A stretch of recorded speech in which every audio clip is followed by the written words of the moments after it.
Hello viewers, स्वागत है आपका मेरे चैनल शैक्षिक पटल पर। अगर आप मेरे चैनल पर नए हैं तो चैनल को सब्सक्राइब जरूर करें और साथ ही बेल आइकन प्रेस कर दें, जिससे आने वाले वीडियो की नोटिफिकेशन मिलती रहे और वीडियो को अंत तक ज़रूर देखें। सनातन धर्म में माना जाता है कि हम सब किसी न किसी के अवतार हैं अपने कर्मों के आधार पर। यह तो तय है कि श्रद्धेय मनीषी जी किसी महान आत्मा के अवतार हैं। मनीषी जी 90 वर्ष के हो गए, आज भी फिट हैं, बुलंद आवाज़ है और सभी को, समाज को प्रेरणा देते हैं। शिक्षा के क्षेत्र में, समाज के क्षेत्र में बहुत महान कार्य करने वाले मनीषी जी का आज 90वां जन्मदिन है। और सुनिए युवाओं को उन्होंने क्या संदेश दिया। यहाँ जितनी छात्राएं पढ़ रही हैं वो सब युवा हैं और आप सब युवाओं के संपर्क में हैं, उनको आप प्रेरणा दे रही हैं। तो अभी 12 तारीख को विवेकानंद युवा दिवस, हाँ, वो उनका जन्मदिन युवा दिवस के रूप में मनाया गया। विवेकानंद जी भारतवर्ष के युवाओं के लिए प्रेरणा है और सतत प्रेरणा है, आज के लिए नहीं। वो आज के 10 साल बाद भी, 50 साल बाद भी वो युवाओं की प्रेरणा बने रहे। भारतवर्ष का ये सौभाग्य है कि भारत युवाओं का देश है। जर्मनी, मुख्य रूप से चाइना, अमेरिका, यहाँ की जनसंख्या वृद्धों की ओर बढ़ रही है और भारतवर्ष की जनसंख्या युवाओं की ओर बढ़ रही है। लेकिन एक संकट है। संकट ये है कि अगर युवा दिग्भ्रमित हुआ तो अभी आप दर्पीपुर से कोई आते हैं, दर्पीपुर में एक ने कल परसों आत्महत्या कर दिया, एक युवा ने। दर्पीपुर यहीं बगल में ही है। हाँ, तो माता पिता पाल पोस के 20 साल, 25 साल, 30 साल का युवा हो रहा है, कितने मुश्किल से उसका लालन पालन हुआ, कितने मुश्किल से तैयार हुआ और किसी बात पे जरा सा उसमें उसने आत्महत्या कर ली। सुसाइड नोट मिला है कि हमारे घर के लोग न परेशान किए जाएं, हमारी होने वाली पत्नी न परेशान की जाए। आप संकेत समझिए। हाँ, तो विवेकानंद जी ने कहा था कि अगर भारतवर्ष के युवा गीता का एक ही श्लोक आत्मसात कर लें तो भारतवर्ष का कल्याण हो जाए। तो आप स्वयं उस श्लोक को याद कर लीजिए और आप उस श्लोक को सब में फैलाइए। गीता का एक श्लोक, वो कौन सा है? गीता का पहला अध्याय विषाद योग। महानों का विषाद भी योग बन जाता है। अर्जुन का विषाद भी, अर्जुन महान है, हाँ, उसका विषाद भी योग बन गया। और दूसरा अध्याय गीता का है सांख्य योग। कौन सा? सांख्य योग। सांख्य माने ज्ञान। पहले ज्ञान होगा तभी कर्म होगा। तीसरा अध्याय कर्म योग है।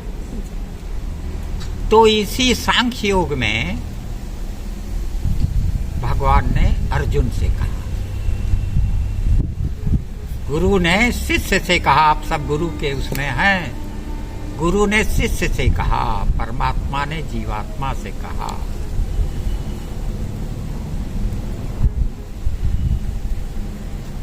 क्या कहा? दूसरे अध्याय का तीसरा श्लोक, 2/3 बहुत महत्वपूर्ण है, आप लोग भी चाहे उसकी पहली लाइन ही याद करें। क्या कहा?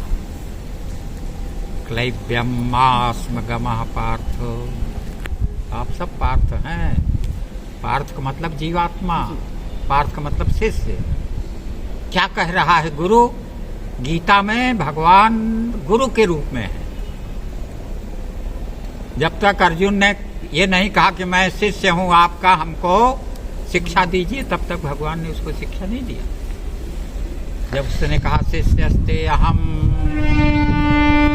साधिमाम ताम प्रपन्नम, मैं आपका शिष्य हूँ और शिष्य ही नहीं हूँ, दूसरी शर्त और मान रहा हूँ। क्या? ताम प्रपन्नम, आपके शरणागत हूँ। शिष्य तो हैं आपके बहुत, लेकिन उसमें से कौन शरणागत है ये महत्वपूर्ण। तो मैं शरणागत हूँ, इसलिए साधिमाम, इसलिए आप मुझे शिक्षा, कौन सी शिक्षा? वो ही कह रहा है शिक्षा दो प्रकार की है। एक है श्रेय मार्ग और एक है प्रेय मार्ग।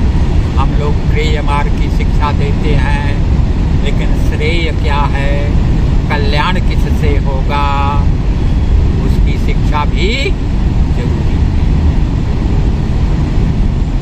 शिक्षा के साथ विद्या भी जरूरी है। तो क्या कहा?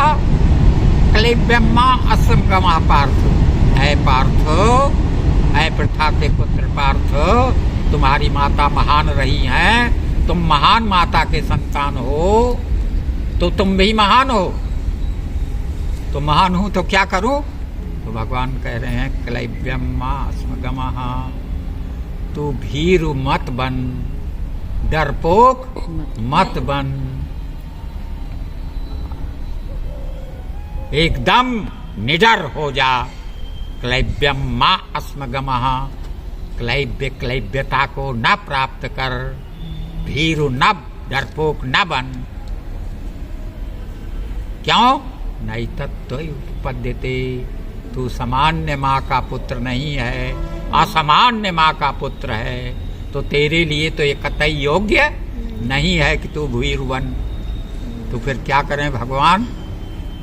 क्लैब्यमास्मगमः पार्थ नहीं तत्त्वयि उपपद्यते, क्षुद्रम हृदय दौर्बल्य, हृदय की क्षुद्र दुर्बलता को, हृदय की क्षुद्र दुर्बलता को त्यक्त्वा, त्याग कर, उत्तिष्ठ, उठ जाओ, उत्तिष्ठ जागृत प्राप्त वरान, उठो जागो।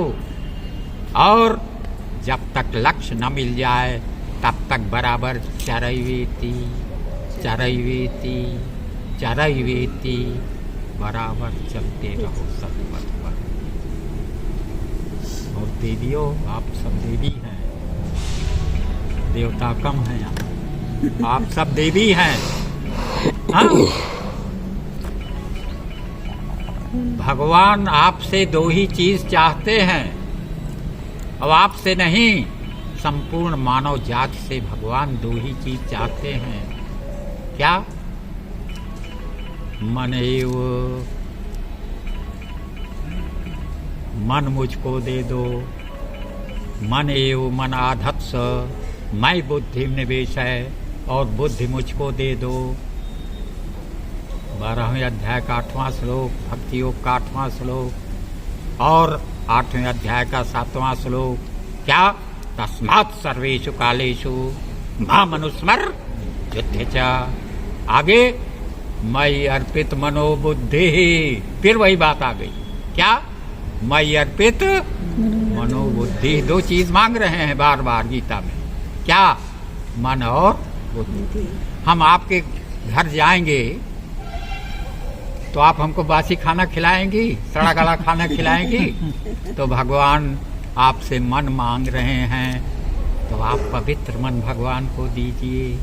आपसे भगवान बुद्धि मांग रहे हैं, तो पवित्र बुद्धि, कुटिल बुद्धि नहीं, सद्बुद्धि भगवान को अर्पित कीजिए। महामना बनिए, मनीषी बनिए। क्यों? ब्रह्मचर्य का पालन करना शारीरिक रूप से तो बहुत संभव है, लेकिन मन से मानसिक रूप से कितने लोग ब्रह्मचर्य का पालन कर रहे हैं, और दृष्टि से कितने लोग ब्रह्मचर्य का पालन कर रहे हैं। ब्रह्मचर्य का पालन हर इंद्रिय से होना चाहिए, तब भारतवर्ष महान बनेगा। और इंद्रियों का राजा मन है। तो युवाओं के लिए हमारा संदेश ये है, भारत के युवाओं, है भारत की युवतियों, मन को पवित्र करो। मन एव मनुष्याणाम कारणम बंध मोक्षयो। मन को पवित्र करो और बुद्धि को पवित्र करो, और भारतवर्ष महान बन जाएगा अगर इन्हीं दो की साधना। सारा धर्मशास्त्र जो है वो केवल मन की साधना है। तो हमसे तो हमारा नाम मनीषी नहीं है। हमसे एक कंदर्प नारायण शुक्ल थे, उन्होंने कहा आपको भारतीय वाङ्मय में कौन सा शब्द बहुत अच्छा लगता है, तो चाहे हमारी कमजोरी समझिए चाहे जो समझिए। हमने कहा भैया हमको तो मनीषी बहुत अच्छा लगता है। उसी दिन से हमारा नाम मनीषी। मनीषी का मतलब जो मन का ईशन करने के लिए तत्पर रहे। और मन आज से नहीं भग रहा है। अर्जुन ने कहा चंचलम ही मना कृष्ण, अरे भगवान मन तो बड़ा चंचल है। तो भगवान ने कहा लेकिन इसको अभ्यास और वैराग्य से इसको बांधना पड़ेगा। हाँ, बच्चों का मन यहाँ है, चला गया बाहर, तो उसको खींच के लाना पड़ेगा कक्षा में। मंदिर इसी कहा जाता है। मन अंदर है तभी मंदिर है, तभी भगवान की मूर्ति आपको सही दिखाई पड़ेगी जब आपका मन अंदर रहेगा। तो युवाओं के लिए हमारा ये है कि मन पवित्र, हाँ, और बुद्धि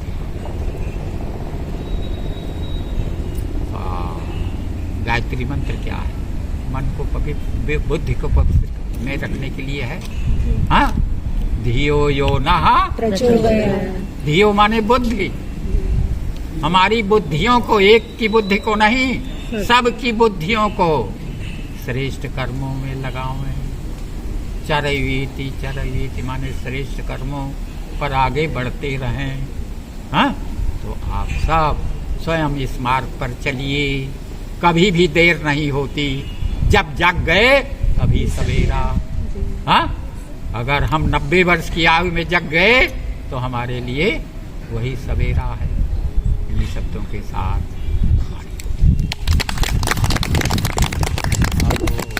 वहाँ चले गए, वो लोग इच्छा कर रहे हैं।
वीडियो को लाइक करें, ज्यादा से ज्यादा शेयर करें और अपने बहुमूल्य सुझाव कमेंट बॉक्स में अवश्य दें। धन्यवाद। नमस्कार।